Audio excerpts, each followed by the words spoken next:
Friends, welcome to நம்ம channel. ஒருத்தன் எவ்வளவு சம்பாதிக்கிறான் அப்படின்றது முக்கியம் இல்ல, அவன் எவ்வளவு சேவ் பண்றதான் அப்படின்றதான் முக்கியம் இல்லையா? சோ அதுக்கேத்த மாதிரி ரொம்ப ஒரு சாதாரண ஒரு காமனான ஒரு இண்டிவிஜுவல் ஒரு கம்பெனில வேலை பார்த்து மாசம் மாசம் சம்பாதிக்கிற ஒரு இண்டிவிஜுவல் வந்து எந்த மாதிரிலாம் அவன் சம்பாதிக்கிற பணத்தை சேவ் பண்ணலாம் அப்படின்னு சொல்லிட்டு டீடைல்டா இன்னைக்கு நம்ம வீடியோல பார்க்க போறோம். நெக்ஸ்ட் 3 மந்த்ஸ் கூட நம்ம பார்த்தா நம்ம அதிகமா டிஸ்கஸ் பண்ண போற பேச போற விஷயங்கள் எல்லாமே பாத்தீங்கன்னா இந்த டாக்ஸ், சேவிங்ஸ், இன்வெஸ்ட்மெண்ட்ஸ் அப்படின்ற வார்த்தைகள் தான் இல்லையா? சோ அதே மாதிரி என் ஃப்ரெண்ட் ஒருத்தங்க பேசிட்டு இருக்கும்போது அவன் இந்த மாதிரி சொல்லிட்டு இருந்தான், இந்த மாதிரி நான் சம்பாதிக்கிற பணத்தெல்லாம் பயங்கரமா சேவ் பண்றேன் அப்படின்னா. எப்படிடா அப்படின்னு கேட்டப்ப இந்த மாதிரி எல்லா பணத்தையும் வந்துட்டு நான் பத்திரமா என்னோட சேவிங்ஸ் அக்கௌண்ட்ல வச்சுக்கிறேன் அப்படின்னு சொல்லிட்டு ரொம்ப பெருமைப்பட்டான். நான் சிரிச்சுக்கிட்டே இது என்னடா பெருமை எருமை சேவிங்ஸ் என்னன்னு சொல்லிட்டு அவனுக்கு எனக்கு தெரிஞ்ச சில விஷயங்களை வந்து சொன்னேன். சோ அதே தான் வந்து இன்னைக்கு வீடியோவில் நான் உங்ககிட்ட சொல்ல போறேன். ஃபர்ஸ்ட் வந்து சேவிங்ஸ் அக்கௌண்ட் அப்படின்றத எப்படி யூஸ் பண்றது அப்படின்றத பார்க்கலாம். சோ இந்த பேங்க் அக்கௌண்ட், சேவிங்ஸ் அக்கௌண்ட் வந்து நீங்க மொத்தமே ஒரு 3 பர்பஸ்க்கு தான் நீங்க யூஸ் பண்ணணும். ஒன்னு வந்து இந்த பணத்தை வந்து நீங்க ரிசீவ் பண்றது, இல்ல மத்தவங்க வந்து பணத்தை அனுப்புறதுக்கு. பிளஸ் வந்துட்டு உங்க சேவிங்ஸ்ல இருந்து ஒரு காம்பனண்ட் வந்து மாசம் மாசம் எமர்ஜென்சி கேஷ் அப்படின்னு சொல்லிட்டு தனியா எடுத்து வச்சுக்கோங்க. சோ அந்த பணத்தை மட்டும் தான் நீங்க சேவிங்ஸ் அக்கௌண்ட்ல வைக்கணுமே தவிர உங்க எல்லா பணத்தையுமே சேவிங்ஸ் அக்கௌண்ட்ல வைக்கிறது ரொம்ப ரொம்ப தப்பு. சேவிங்ஸ் அக்கௌண்டோட ஒரு இன்ட்ரெஸ்ட் ரேட் பாத்தீங்கன்னா வருஷத்துக்கே 3 to 4% தான் இருக்கு. சோ அது வந்துட்டு ஒரு பெரிய உங்களுக்கு ரிட்டர்ன்ஸ் கிடையாது இல்லையா? சோ ஒரு particular portion of your salary emergency cash அப்படின்னு நம்ம வச்சுக்கலாம். சோ அதை மட்டுமே நீங்க வந்து சேவிங்ஸ் அக்கௌண்ட்ல வைக்கணும். ரெண்டாவது பாத்தீங்கன்னா இன்சூரன்ஸ். சோ இது வந்துட்டு நம்ம ஸ்பெண்டிங்னு சொல்லலாம், சேவிங்னு சொல்லலாம், இன்வெஸ்ட்மெண்ட்னு சொல்லலாம், சேஃப்டி மெஷர்னு சொல்லலாம். சோ எது சொன்னாலும் இந்த இன்சூரன்ஸ் அப்படின்ற ஒரு கான்செப்டுக்கு பொருந்தும். அதுலயும் வந்துட்டு நீங்க ரொம்ப காமனா பண்ற தப்பு என்னன்னா இந்த money back plans, endowment plans அப்படின்ற வந்து ரொம்ப அதிகமா எடுப்பாங்க. சோ அதுதான் வந்து இப்போ இன்சூரன்ஸ் கம்பெனிஸ் கூட ரொம்ப அதிகமா மக்கள் மேல திணிக்கிறாங்க. ஆனா ஜென்ரலா வந்துட்டு ஃபினான்ஷியல் அட்வைசர்ஸும் சரி, நீங்க பார்க்கும்போதும் சரி, மணி பேக் பிளான்ஸ் எல்லாமே வந்துட்டு எடுக்கிறது வந்து அவ்வளவா நம்மளுக்கு நல்லது இல்ல. அதுல கிடைக்கக்கூடிய ரிட்டர்ன்ஸும் பாத்தீங்கன்னா ரொம்ப பெருசா இருக்கிறது இல்ல. அதே மாதிரி நீங்க கட்டக்கூடிய பிரீமியமும் ரொம்ப ரொம்ப ஜாஸ்தி. சோ அதுக்கு பதிலா நீங்க என்ன பண்ணணும்னா ஒரு டேர்ம் இன்சூரன்ஸ் பிளான்ஸ் எடுக்கணும். அதோட பிரீமியம் வந்து ரொம்ப ரொம்ப கம்மி. நீங்க ஆட்ஸ்ல கூட பாத்துருப்பீங்க இல்லையா? 500 per month அந்த மாதிரி. சோ கிட்டத்தட்ட வந்து ஒரு 10,000 குள்ள வந்துட்டு நீங்க ஒரு 1 crore அப்படின்னு கவரேஜுக்கு வந்துட்டு ஒரு டேர்ம் இன்சூரன்ஸ் பிளான் எடுத்துக்கலாம். ரெண்டாவது ரொம்ப ரொம்ப ரொம்ப முக்கியம், ஹெல்த் இன்சூரன்ஸ் ரொம்ப ரொம்ப அவசியம். நீங்க எல்லாருமே எடுக்க வேண்டியது. உங்களுக்கு மட்டும் இல்ல, உங்க ஃபேமிலியில அப்பா, அம்மா முக்கியமா அவங்களுக்கு வந்து நீங்க ஹெல்த் இன்சூரன்ஸ் எடுக்கிறது ரொம்ப ரொம்ப முக்கியம். அதே பாத்தீங்கன்னா ஹெல்த் இன்சூரன்ஸ் வந்து உங்களுக்கு வந்து ஒரு 3 to 5,000லயும் உங்க பேரண்ட்ஸ்க்கு வந்து ஒரு 20-25,000லயும் இந்த அமௌண்ட் வந்துடும். சோ இந்த மொத்தமா பாத்தீங்கன்னா ஒரு 40,000க்குள்ள நீங்க வருஷம் அந்த இன்சூரன்ஸ் காஸ்ட் அப்படின்றத நீங்க இன்கர் பண்றது தப்பே இல்லை. சின்ஸ் வந்து நீங்க நிறைய பேர் கம்பெனில வேலை பார்க்கறதுனால உங்க கம்பெனிலே வந்து ரெண்டுமே கொடுத்துருவாங்க. ஒரு பெரிய பிரச்சனை கிடையாது. அது மாதிரி நீங்க வந்து கம்பெனில வந்து உங்களுக்கு ஒரு ஆப்ஷன் இருக்கும். இந்த இன்சூரன்ஸ் பிளான்ஸ்ல வந்துட்டு முக்கியமா ஹெல்த் இன்சூரன்ஸ்ல வந்து நீங்க கவரேஜ் அமௌண்ட் வந்து இன்க்ரீஸ் பண்றதுக்கு ஒரு ஆப்ஷன் இருந்தா அதையும் நீங்க எடுத்துக்கோங்க, தப்பு இல்ல. சோ சப்போஸ் கம்பெனில நீங்க கொடுக்கலன்னா நீங்க ஜென்ரலா வந்து மார்க்கெட்ல வந்துட்டு எது பெஸ்ட் பிளான்ஸ் அப்படின்னு சொல்லிட்டு யோசிக்காம வந்து இந்த ரெண்டையும் நீங்க எடுத்துக்கிறது வந்து ரொம்ப ரொம்ப நல்லது. Money back plans, endowment plans வந்து போவாது அட்வைசபிள் அப்படின்னு சொல்லலாம். சோ அடுத்து பாத்தீங்கன்னா ரொம்ப காமனான இந்த இன்வெஸ்ட்மெண்ட் பிளான்ஸ் எல்லாமே உங்களுக்கு தெரியும் இல்லையா? எஃப்டி, ஆர்டி, பிபிஎஃப், அப்புறம் post office saving scheme. So எல்லாமே வந்து நமக்கு எல்லாமே ரொம்ப தெரிஞ்ச விஷயங்கள் தான். சோ அதுவெல்லாம் வந்து ஒரு ஆப்ஷன் நம்ம எடுத்து தனியா வச்சுக்கலாம்.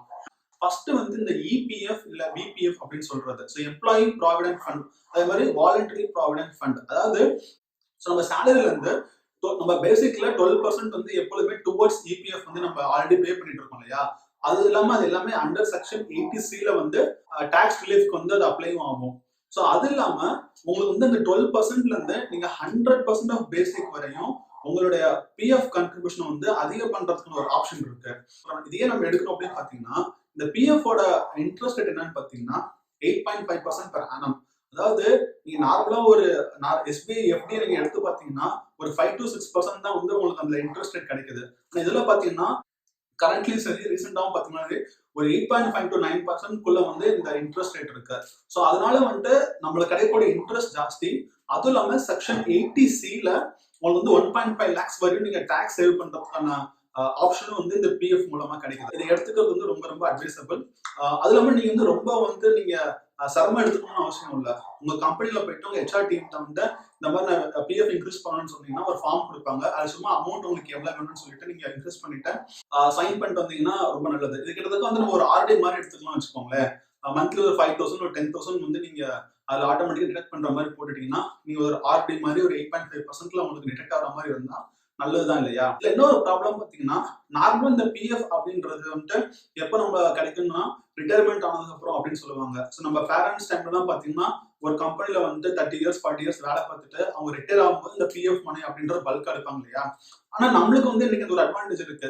நம்ம யாருமே முக்காவாசி பேர் வந்து பிரைவேட் கம்பெனில வேலை பார்க்குறோம். அதுல வந்து ஒரு கம்பெனில மேக்ஸிமம் 3 இயர்ஸ் இல்ல 4 இயர்ஸ் தான் இருப்போம் இல்லையா? அதுக்கப்புறம் வந்து சேஞ்ச் பண்ணிட்டே இருப்போம். ஸோ சேஞ்ச் ஆகும்போது நம்ம வந்துட்டு இந்த பிஎஃப் மணி வந்து வித்ட்ரா பண்றதுக்கான ஆப்ஷன் இருக்கு. இல்லாட்டி நம்ம வந்து பிஎஃப் மணியை நியூ கம்பெனிக்கு டிரான்ஸ்ஃபர் பண்றதுக்கான ஆப்ஷன் இருக்கு. ஸோ அதனால இந்த ஒரு ஆப்ஷன் இருக்கிறதுனால நம்ம ஒரு 3 இயர்ஸ் ஒரு 5 இயர்ஸ் இன்வெஸ்ட்மெண்ட் கூட வந்து நம்ம அப்ரோச் பண்ணிக்கிறதுனால ஒன்றும் தப்பு இல்லை. ஸோ நம்ம அடுத்து பார்க்க போகிற ஆப்ஷன் பார்த்தீங்கன்னா NPS national pension scheme. So இது பார்த்தீங்கன்னா இது வந்து என்பிஎஸ் அப்படின்ற ஒரு சைட்ல போயிட்டு நீங்க ஒரு அக்கௌண்ட் கிரியேட் பண்ணி நீங்க அதுல வந்துட்டு ஒரு மியூச்சுவல் ஃபண்ட் மாதிரி ஸ்கீம்ஸ்லாம் இருக்கும். நீங்க அதுல ஸ்கீம் சூஸ் பண்ணிட்டு நீங்க வந்து உங்களுக்கு எவ்வளவு அமௌண்ட் இன்வெஸ்ட் பண்ணணுமோ அது வந்து இன்வெஸ்ட் பண்ணிக்கலாம். இது வந்து செக்ஷன் 80CC(d)ல வந்துட்டு உங்களுக்கு எக்ஸ்ட்ரா 50,000 டாக்ஸ் சேவிங்காக இருக்கு. அது மட்டும் இல்லாம இந்த ஓவரால் இந்த ஸ்கீம்ஸோட லாஸ்ட் ஒரு 5 இயர்ஸ் 10 இயர்ஸ் ரிட்டர்ன்ஸ் பாத்தீங்கன்னாலே 10 to 11% வந்து இந்த ரிட்டர்ன்ஸ் எல்லாமே இருக்கு. ஸோ இது வந்து சொன்ன மாதிரி நம்ம எஃப்டியோட கம்பேர் பண்ணும்போது டபுளான ஒரு ரிட்டர்ன் இல்லையா? என்ன இல்ல ஒரே ஒரு டிஸ்அட்வான்டேஜ்னா இந்த பணத்தை எதுவுமே நீங்க வந்துட்டு உடனே எடுக்க முடியாது. ஸோ இந்த என்பிஎஸ் அப்படின்ற ஒரு ஆப்ஷனே பார்த்தீங்கன்னா நீங்க 60 இயர்ஸ்க்கு அப்புறம் எடுக்கிற மாதிரி தான் வந்து அந்த ஒட்டுமொத்த ஸ்கீமே இருக்கு. அது மட்டும் இல்லாம பிஎஃப் நீங்க எடுத்துக்கிட்டாலும் சரி, இப்போ என்பிஎஸ் எடுத்துக்கிட்டாலும் சரி, அது ஒரு ஆப்ஷன் இருக்கு. எமர்ஜென்சி கேஸ்ல வந்து நீங்க அந்த பணத்தை வித்ட்ரா பண்ணலாம் அப்படின்ற மாதிரி ஆப்ஷன் இருக்கு. அதுல பிஎஃப்ல வந்துட்டு ரொம்ப பெருசாவே இருக்குன்னு சொல்லலாம்.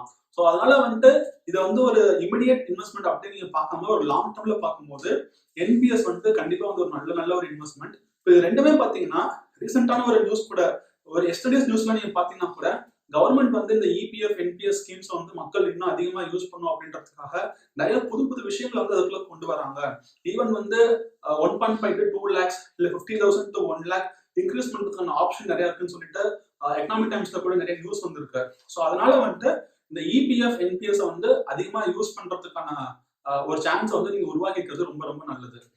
தேர்ட் பாத்தீங்கன்னா SIPs systematic investment plans. So இதெல்லாமே பேசிக்கா சொல்ல போனா மியூச்சுவல் ஃபண்ட்ல இன்வெஸ்ட் பண்றது அப்படின்னு சொல்லலாம். இந்த மியூச்சுவல் ஃபண்ட்ல இன்வெஸ்ட் பண்றது வந்து கொஞ்சம் ட்ரிக்கியான விஷயம் தான் வச்சுக்கோங்களேன்.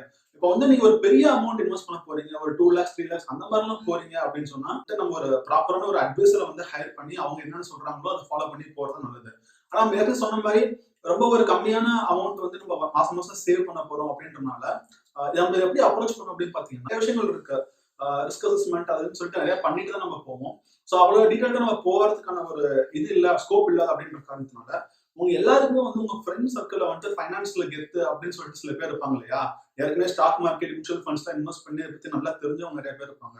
ஸோ உங்க ஃப்ரெண்டை யாரோ ஒருத்தர் அப்ரோச் பண்ணி இந்த மாதிரி சிம்பிளா சொல்லுங்க, நான் நெக்ஸ்ட் 10 to 15 இயர்ஸ் வந்துட்டு இந்த மாதிரி மியூச்சுவல் ஃபண்ட் இன்வெஸ்ட் பண்ணலான்னு இருக்கேன், இதை பத்தி உனக்கு தெரியும், அது மாதிரி எவ்வளவு அமௌண்ட் இன்வெஸ்ட் பண்ணலான்னு இருக்கேன், ஸோ நீ வந்துட்டு ஒரு 3 இல்ல ஒரு 4 ஃபண்ட் மேக்ஸிமம் ஒரு 3 ஃபண்ட்ஸ் வந்துட்டு எனக்கு சஜஸ்ட் பண்ண அப்படின்னு கேளுங்க. ஸோ அவங்க வந்துட்டு அவங்க ஸ்டடியோ இல்லை அவங்க வந்து அவங்க தெரிஞ்ச விஷயத்தை வச்சு கண்டிப்பா வந்துட்டு ஒரு 3 ஃபண்ட் சொல்லுவாங்க. அந்த 3 ஃபண்டை எடுத்துக்கிட்டு இந்த 3 ஃபண்டை ஸ்டிக் பண்ணிக்கோங்க. நெக்ஸ்ட் ஒரு 10 to 15 இயர்ஸ் என்ன ஆனாலும் சரி மாசம் ஒரு அமௌண்ட் ஒரு 5 to 10,000 வந்து கண்டினியூஸா வந்து இன்வெஸ்ட் பண்ணிட்டே வாங்க. ஏன்னா ரொம்ப டீடைல்டா ஸ்டடி தான் பண்ண முடியாது அப்படின்ற ஒரு காரணத்தினால நம்ம பிளைண்டா ஃபாலோ பண்ணி தான் ஆகணும். ஜென்ரலாக மியூச்சுவல் ஃபண்ட்ஸ் பெர்ஃபார்மன்ஸ் பார்த்தீங்கன்னா 10 to 12%, even some funds 12 to 15% கூட உங்களுக்கு ரிட்டர்ன்ஸ் கிடைக்குது. ஸோ ஈவன் ஒர்ஸ்ட் கேஸ் நிறைய கூட நம்ம ஒரு 10% தான் ரிட்டர்ன்ஸ் வரும் அப்படின்னு சொன்னா கூட நம்மளுக்கு ஸ்டில் வந்துட்டு எஃப்டி கம்பேர் பண்ணும்போது ஒரு நல்ல இன்வெஸ்ட்மெண்ட் ஆப்ஷன் இல்லையா? நீங்க வந்து நிறைய ஆப்ஷன்ஸ் இருக்கு. நீங்க டேரக்டா வந்து மியூச்சுவல் ஃபண்டை வாங்கலாம், இல்ல நிறைய தேர்ட் பார்ட்டி ஆப்ஸ்லாம் இருக்கு, ஸ்கிரிப்ட் பாக்ஸ், பேடிஎம் மணி, க்ரோ அப்படின்னு சொல்லிட்டு நிறைய ஆப்ஷன்ஸ் இருக்கு. நீங்க அதுக்குள்ள போயிட்டு கூட நீங்க அந்த எஸ்ஐபிஸ் வந்து வாங்கிக்கலாம். இல்ல உங்களுக்கு வந்து பேங்க்ஸ் வந்து நார்மலா நீங்க பிரைவேட் பேங்க்ஸ்ல இருந்தீங்கன்னா HDFC, ஸ்டாண்டர்ட் சார்ட்டர்ட்ல உங்க பேங்க்லயே வந்து இந்த மாதிரி மியூச்சுவல் ஃபண்ட்ஸ் வந்து வாங்குறதுக்கு ஒரு ஆப்ஷன்ஸ்லாம் இருக்கு. ஸோ அதெல்லாம் நீங்க எக்ஸ்ப்ளோர் பண்ணி கண்டிப்பா பார்க்கலாம். லாஸ்ட் வந்துட்டு இது எல்லாமே வந்துட்டு ரொம்ப நம்ம ஒரு ஆர்கனைஸ்டான ஒரு ப்ராப்பரான ஒரு சிஸ்டம் பத்தி நம்ம பேசிட்டே வந்தோம் இல்லையா? அது வந்து கொஞ்சம் டோட்டலா தள்ளி வேற மாதிரி போறேன். ஸோ இதெல்லாம் வந்துட்டு ரொம்ப பாலிஷ்டான பெங்களூர், சென்னை அந்த மாதிரி கம்பெனில நீங்க வேலை பாக்குறீங்க அப்படின்றனால வந்துட்டு நம்ம எல்லாத்துக்குமே இதை பத்தி நமக்கு தெரியும் இல்லையா? இன்னமும் வந்துட்டு ரூரல் மார்க்கெட்டோ இல்ல வந்துட்டு ஒரு செமி ரூரல் பிளேசஸ் எல்லாம் போனீங்கன்னா, நான் சொல்ற வில்லேஜஸ் டவுன்ஸ் எல்லாம் போனீங்கன்னா இன்னமும் பாத்தீங்கன்னா 90% ஆஃப் த மணி இல்ல இன்வெஸ்ட்மெண்ட்ஸ் பாத்தீங்கன்னா எல்லாமே வந்துட்டு யார் கண்ட்ரோல் பண்றா எதுக்குள்ள இருக்குன்னு பாத்தீங்கன்னா இந்த லோக்கல் சிட் சிஸ்டம் அதுக்குள்ளதான் வந்து கண்ட்ரோல் ஆகுது. அது எப்படி ஒர்க் ஆகுது, அது என்ன அப்படின்னு சொல்லிட்டு நான் இமிடியேட்டா ஒரு வீடியோ போடுறேன். அதுல ரொம்ப டீடைல்டா நான் எக்ஸ்பிளைன் பண்ணி வைப்பேன் சிட் சிஸ்டம் எப்படி ஒர்க் ஆகுது அப்படின்னு சொல்லிட்டு. ஸோ இதுல என்ன அட்வான்டேஜ் பாத்தீங்கன்னா ஒரு வந்து நான் ஏற்கனவே சொன்ன மாதிரி இதுவரை பார்த்த எல்லா பிளான்ஸுமே ரொம்ப வந்து ஒரு லாங் டர்முக்கான ஒரு பிளான்ஸ் இல்லையா? ஒரு என்ன சொல்றது 10 இயர்ஸ், 15 இயர்ஸ், 20 இயர்ஸ் அப்படின்ட்டு. நம்மளுக்கு இமிடியேட்டா ஒரு 6 மந்த்ஸ், 1 இயர் அந்த மாதிரி சின்ன சின்ன சேவிங்ஸ்க்குலாம் வந்துட்டு இந்த சிட் சிஸ்டம் வந்து ரொம்ப ஹெல்ப்ஃபுல்லா இருக்கும். ரிட்டர்ன்ஸ்லாம் பார்த்தீங்கன்னா ஒரு 20% ஸ்டார்ட் பண்ணி ஈவன் 30 to 40% கூட வந்து 1 இயர்ல நீங்க ரிட்டர்ன்ஸ் எடுக்கிறதுக்கான ஒரு ஆப்ஷன் வந்து சிட் சிஸ்டம்க்குள்ள இருக்கு. உங்க ஏரியால உங்க லோக்கல் பீப்பிள் ரிட்டர்ன் வந்து சிட் சிஸ்டம் எது வேலை செய்யுது, எது நல்லா இருக்கு அப்படின்னு பார்த்து நீங்க அதில் இன்வெஸ்ட் பண்றது தப்பு இல்ல. அதுல என்ன ஒரே ஒரு டிஸ்அட்வான்டேஜ் அப்படின்னு பார்த்தீங்கன்னா, நீங்க அதான் டிவில நியூஸ்லாம் பார்த்துருப்போம்ல. நெறைய பேர் ஏமாத்திட்டு போயிடுறாங்க. நெறைய சிஸ்டம் வந்து ஃபெயில் ஆகுது அப்படின்னு சொல்லிட்டு. இதுல முக்கியமான வந்து நீங்க யார்ட்ட செக் போடுறீங்க அப்படின்றது ரொம்ப ரொம்ப முக்கியம். ஸோ அந்த பெர்சன் வந்து ஏமாத்திர மாட்டாரா அப்படின்றது வந்து நீங்க தெரிஞ்சுக்கிறது ரொம்ப ரொம்ப நல்லது. சொல்ற மாரி ஒரு பெரிய ரிஸ்க் இருக்கு. நம்ம மொத்தமா போடுற பணம் எல்லாமே போறதுக்கான ஆப்ஷன் இருக்கு. அதே அளவுக்கு வந்துட்டு நம்ம கிடைக்கக்கூடிய ரிட்டர்ன்ஸும் பார்த்தீங்கன்னா ரொம்ப ரொம்ப அதிகமா இருக்கு. ஸோ அதனால இந்த ஆப்ஷன் உங்களுக்கு இருந்தா, இந்த எக்ஸ்ப்ளோர் பண்றது தப்பு இல்ல அப்படின்னு நான் சொல்லுவேன். ஸோ பார்த்தீங்கன்னா, நீங்க ஒரு மாசம் ஒரு 10,000ல இருந்து ஒரு 1,00,000ல வந்து உங்களுக்கு வந்து சேவிங்ஸ் பண்றதுக்கான அமௌண்ட் இருக்கு அப்படின்னா, நீங்க இந்த மெத்தட்ஸ்லாம் யூஸ் பண்ணலாம். அதே மாதிரி நீங்க பிபிஎஃப் கூட நீங்க ஒரு ஆப்ஷன் எடுத்துக்கலாம். பிபிஎஃப்ல வந்துட்டு ஒரு 7% அந்த ரிட்டர்ன்ஸ் உங்களுக்கு கிடைக்கும். ஜென்ரலா பேங்க் எஃப்டிஸ் வந்து இன்னைக்கு வந்து ரொம்ப மார்க்கெட் டவுனா இருக்கனால ஒரு 5 to 6% தான் வந்து உங்களுக்கு பேங்க் எஃப்டிஸ்ல ஆர்டிஸ்லாம் வந்துட்டு தராங்க. ஸோ இதெல்லாமே வந்து அதர் ஆப்ஷன்ஸ் அப்படின்னு நம்ம சொல்லலாம். நீங்க ஒரு மாசம் சம்பாதிக்கிற பணத்தை சேவ் பண்ணணும் பார்த்தீங்கன்னா, மினிமம் வந்து ஒரு 30% அமௌண்ட் ஆவது வந்து நீங்க சேவ் பண்ணிட்டே வரணும். அது வந்து உங்களோட ஸ்பெண்டிங் வந்து நீங்க சம்பாதிக்கிற பணம் இப்ப நார்மலா கம்மியா இருக்கலாம். உங்களுக்கு வந்து செலவுகள் ஜாஸ்தியா இருக்கலாம். இல்ல வந்துட்டு நீங்க ஷார்ட் டேர்ம்ல ஏதாவது ஒரு பிளான்ல இருக்கலாம். ஒரு கார் வாங்கணும், ஒரு வீடு கட்டணும், இல்ல வந்துட்டு ஒரு இடம் வாங்கணும் அப்படின்னு சொல்லிட்டு உங்களுக்கு ஒரு பிளான் இருக்கலாம். ஸோ அதுக்காக வந்து நான் பணத்தை அக்யூமுலேட் பண்றேன் அப்படின்றது டோட்டல் டிஃபரெண்ட் ஆப்ஷன். அது இல்லாட்டி நீங்க வந்து கண்டிப்பா வந்து மினிமம் 30% அதாவது 10,000 சம்பாதிக்கிறீங்கன்னா, அட்லீஸ்ட் வந்து ஒரு ரூ. 3,000 வந்துட்டு நீங்க மாசம் மாசம் சேவ் பண்ணணும். பெஸ்ட் கேஸ் சினாரியோ வந்து பேச்சுலர்ஸ் வந்து கல்யாணம் ஆகாதவங்க வந்து நீங்க 70% வந்து சேவ் பண்ணலாம். இந்த ஆப்ஷன்ஸ்லாம் யூஸ் பண்ணி. So anywhere between 30% to 70% of the earnings வந்து நீங்க சேவ் பண்ணணும் அப்படின்றது ரொம்ப ரொம்ப ரொம்ப முக்கியம். அது மாதிரி இவ்வளோ ஆப்ஷன்ஸ் நம்ம சொன்னது பார்த்தீங்கன்னா, ஜென்ரலா இன்வெஸ்ட்மெண்ட்ல சொல்ற ஒரு விஷயம் தான். Don't put all your eggs in one basket. So அதனால நம்ம டிஃப்ரெண்ட் வந்து ரொம்ப ஃபிக்ஸ்டாவும் சரி, ரொம்ப ரிஸ்கியான விஷயம் எல்லாத்தையுமே பார்த்துட்டோம். இது வந்து உங்களுக்கு இந்த வீடியோ வந்து ரொம்ப ஹெல்ப்ஃபுல்லா இருக்கும் அப்படின்னு நான் நம்புறேன். இல்ல உங்களுக்கு வந்து ரொம்ப டீடைல்டா ஏதாவது விஷயம் தெரியணும் அப்படின்னு நீங்க ஆசைப்பட்டா, நீங்க கீழே கமெண்ட் பண்ணலாம். இல்ல டைரக்ட்டா வந்து உங்களுக்கு எனக்கு தெரியும் நீங்க பிங் பண்ணலாம்.